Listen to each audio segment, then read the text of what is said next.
Aconteceu nessa situação por exatos 8 minutos e 46 segundos, com o peso do corpo do policial e o joelho no pescoço da vítima. Foi fatal. Era a noite do dia 25 de maio, uma segunda-feira. A partir daí, os conflitos se alastraram pelos Estados Unidos e já se chegou a mais um dia de protestos nos Estados Unidos. A repercussão de tudo no mundo e também no Brasil, nós estamos apresentando com os nossos times da informação nas ruas, time da análise dentro, e temos agora aqui este painel. Passaremos a apresentar, a tratar da questão americana, questão racial, questão de violência e também das questões raciais aqui no Brasil. Veja só, um painel de mulheres jornalistas, mulheres negras, que evidentemente já passaram por experiências de dificuldade racial também aqui no nosso imenso Brasil, o nosso país. Eu começo... Boa noite a todas, é um prazer estar com vocês todas aqui. Eu começo pela Flávia. Flávia, sua experiência de racismo no Brasil.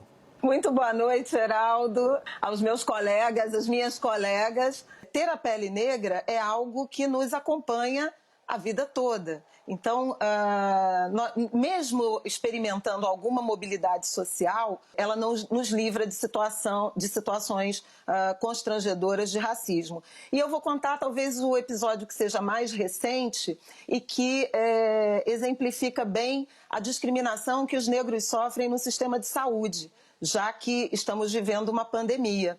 Eu fiz uma cirurgia uns anos atrás para retirada de um nódulo no seio. Era benigno, não se preocupem. E ao me internar, como eu sou uma mulher de candomblé e era uma sexta-feira a cirurgia, eu estava vestida de branco. No quarto do hospital de classe média alta da Zona Sul do Rio, onde me internei, a enfermeira que foi fazer preencher o questionário pré-intervenção, me viu vestida de branco, uma mulher negra, e perguntou: ué, a dona Flávia já foi para o centro cirúrgico? E eu respondi: sou eu, a dona Flávia. Aí ela disse: nossa, é que você parece tão bem que eu não achei que fosse a paciente. Uma mulher vestida de branco num quarto de hospital de rico é naturalmente a acompanhante da madame e nunca a paciente. Esse é o retrato do racismo brasileiro. Velado, ora escancarado. Da Flávia, eu vou a Zileide, que está aqui tantos anos junto com a Zileide nessa cobertura do dia a dia, dos fatos jornalísticos. Sua experiência de racismo no Brasil, Zileide. Oi, Heraldo, boa noite a todos, para minhas colegas aí. Eu tenho uma experiência já repórter da TV Cultura de São Paulo, e eu fui até a Fiesp, a Federação das Indústrias do Estado de São Paulo, você conhece muito bem, Heraldo, a Maju também, para entrevistar o presidente. E eu estava com um cinegrafista branco, o Ricardo Arter, né, um cinegrafista loiro, de olhos azuis. Aí, enfim, eu entrei e a secretária não se dirigiu a mim. Ela só conversou com o cinegrafista, com o Ricardo, e aí, de repente, a porta abriu e saiu o presidente da Fiesp, veio, me deu um abraço, falou: Zileide, que ótimo você aqui, tal.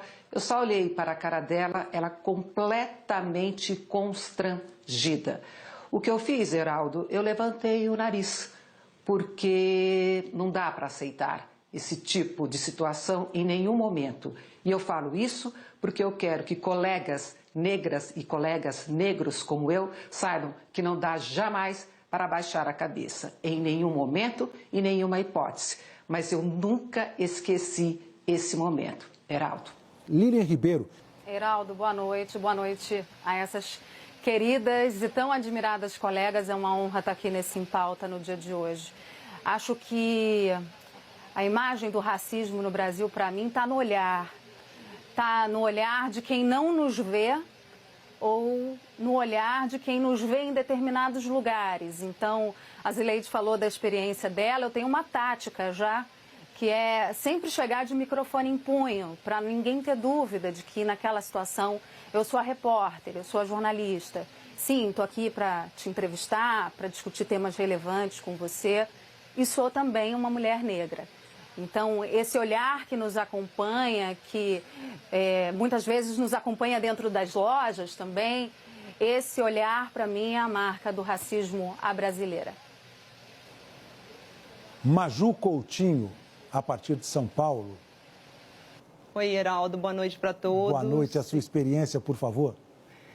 Primeiro quero falar que eu estou muito feliz de participar desse momento histórico, que isso se torne uma normalidade, isso é muito legal de estar junto com essas colegas competentes, negras.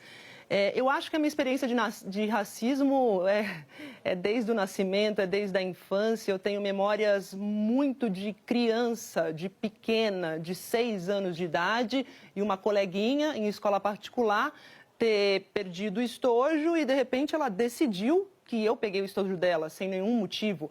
Ou, ao mesmo tempo, eu lembro de experiências, essa foi muito marcante, que eu já era adulta, estava na casa dos meus pais, que eles têm casa de praia no litoral norte aqui de São Paulo, Baraqueçaba. Eu passei na rua sozinha e, de repente, tinha um grupo de jovens brancos numa casa vizinha dos meus pais, mas acho que não sabia que nós morávamos lá. E começaram brincadeiras com barulhos de macaco, enfim. Eu sei que eu voltei daquela cena muito revoltada para a casa dos meus pais, comentei o que tinha acontecido, chorei, fiquei brava, mas eu também voltei à casa desses jovens, ao quintal, e estraguei as festas mesmo. Eu falei, olha, gente, isso que não pode se repetir, isso que vocês estão fazendo é uma atitude racista, é isso que vocês têm que tomar cuidado. Eu sei que todo mundo se assustou com a minha fala naquele momento. E como a Lilian falou, né, essa questão de você, às vezes, ter que estar com o microfone empunhado quando você é repórter da Globo para provar que você é repórter mesmo, né? Outra experiência que eu já tive com meu marido, que a gente viajou para o exterior, e aí o meu marido negro saiu para passear à noite num parque, numa cidade, e eu não pude ir nessa vez porque eu não estava passando muito bem, e aí ele voltou radiante falando assim, pela primeira vez eu me senti livre de passar ao lado de mulheres brancas, de senhoras brancas, e não sentir um olhar de repulsa e de medo, né? Então, acho que essa experiência de racismo é a experiência também das mortes que acontecem mais cedo na nossa comunidade. Quantos parentes que eu já perdi mais cedo, e a gente sabe que é por desgaste emocional, porque o racismo mata, sim, o racismo nos fere, das violências diárias que a gente acaba tendo que olhar e enfrentar, e esse enfrentar é um gasto de energia tão grande que a gente precisa se trabalhar muito para realmente a gente não sucumbir e manter a cabeça erguida, como a Zileide disse. Aline Midley, a sua experiência inicial.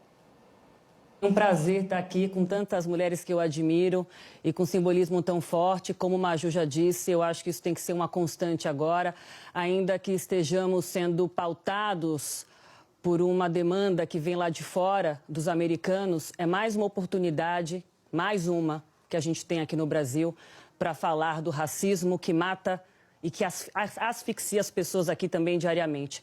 Todos os dias aqui na cobertura da Globo News, todos os dias praticamente, eu lembro isso às pessoas. O racismo mata aqui. O racismo tira o nosso ar, o nosso oxigênio, assim como aconteceu com George Floyd. O racismo também tira a nossa autoconfiança. O racismo também nos tira oportunidades. O racismo nos causa medo. E muitos de nós não fomos preparados para vivê-lo, para encará-lo.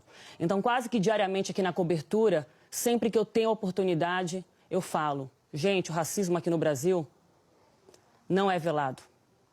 O racismo aqui no Brasil está escancarado. A gente tem que ver. Então, se essa pauta vem de fora, que baita oportunidade a gente tem aqui mais uma vez de convocar os brasileiros a olharem para isso, a mudarem a narrativa sobre isso e começarem a ouvir as narrativas que interessam. E acho que nós aqui hoje, nesse grupo, trazemos algumas importantes que podem servir de ponto de partida para vocês que nos acompanham. Então, primeiro aqui, agradecer essa oportunidade de estar aqui com vocês, agradecer a chance de falar sobre isso com esse time aqui reunido. E mais, falar que a vivência do racismo te acompanha desde cedo, com algumas particularidades. Eu, como vim de uma família miscigenada, vivi isso de determinadas formas e cada uma de nós aqui também. Eu, uma experiência marcante não faz muito tempo, com um ex-namorado, frequentando um clube muito bacana numa praia da Zona Norte aqui de São Paulo, do litoral norte. Eu estive nesse condomínio de piscina, muita gente abastada, com muito dinheiro, um lugar muito pautado por isso, pelas aparências. Eu era a única negra naquele lugar, como foi assim a minha vida inteira praticamente. Na escola eu era a única, na universidade eu era a única. Então, isso não era novidade para mim, mas naquele lugar ali, cercada pela família dele, eu achei que estava tudo bem. Quando eu cheguei na piscina, acompanhada das sobrinhas dele, todas brancas também, eu praticamente fui barrada pelo segurança do condomínio para entrar na área da piscina, porque ele achava que eu era uma babá. Isso não foi vocalizado, mas isso ficou evidente. E aí meu namorado, que na época, né, hoje é o meu ex-namorado, mas na época estava comigo do lado e é branco, falou, ele nem precisou falar, o segurança olhou para mim, pediu desculpas e eu passei. E trazendo um pouco para a trajetória jornalística, quando eu fiz a transição da produção dos bastidores para o vídeo e eu virei repórter, eu era muito boa produtora, isso eu tinha 22 anos, já faz mais de 15 anos, me entreguei aqui, entreguei minha idade. Mas o meu chefe na época dessa empresa, dessa emissora, me disse, Aline, eu só acho que a gente precisa mudar algumas coisinhas. Eu falei, em que sentido? Ele falou, não, assim, umas coisinhas, porque você sabe, você é bonita, você tem presença, sua voz é boa, mas, sabe, assim, o cabelo, eu não sei, sabe, eu acho que não vai ser bem assimilado isso, eu acho melhor. Aí eu falei para ele, então, não é aqui que eu vou começar. E depois eu acabei começando num outro lugar e a vida dá voltas, né? Depois de poucos anos eu fui chamada para voltar a essa emissora e não voltei. Por algumas dessas razões, claro, esse tipo de resposta que eu tive dele quando eu fui tentar dar um caminho adiante na minha carreira. E fico até hoje me perguntando, quando ele me vê no ar, o que será que ele sente? Até porque me procurou depois disso outras 2 vezes para que eu voltasse a esse canal. Então, eu até fico emocionada de falar aqui sobre a experiência que o George Floyd teve, porque eu acho que a falta de ar que ele sentiu durante aqueles 8 minutos, a gente sente diariamente aqui. E todo mundo tem que sentir conosco, porque enquanto as pessoas estiverem morrendo daquela forma, e elas estão, não pode estar bom para ninguém, Heraldo. E me sugeriram que também contasse a respeito da minha experiência, senão fica parecendo que eu não tenho experiência com a questão racial. Eu digo sempre que os negros e as negras, especialmente no Brasil, a situação da mulher negra é muito pior do que a situação do homem negro no Brasil, que já é uma situação de muita dificuldade, de muito enfrentamento. Quem é negro no Brasil, quem é negra no Brasil, enfrenta a questão racial todo dia, a todo momento, tem barreira racial. Num país com essa diversidade, num país com esta maravilha que é o nosso imenso Brasil e que a gente vai construir coisas boas nesse país. Negros e brancos. Aline, Flávia, Zileide, Lilian, Maju, que painel. Contando as experiências de cada uma, eu também contei a minha. Nós vamos trazer já uma experiência de Carlos de Assunção, poeta da Franca, do interior de São Paulo, que diz, este poeta diz o seguinte, o racismo é ruim para todo mundo, é ruim inclusive para o racista. Para as experiências sobre o racismo nos Estados Unidos, no paralelo com o Brasil, eu vou a Flávia Oliveira e lembro, há grandes manifestações nos Estados Unidos a partir da morte do George Floyd. Qual é o paralelo que você faz, Flávia, com o Brasil? Lembrando que nos Estados Unidos, os negros são minoria, tem 12,5% a 13% da população. Não é essa maioria que somos no Brasil.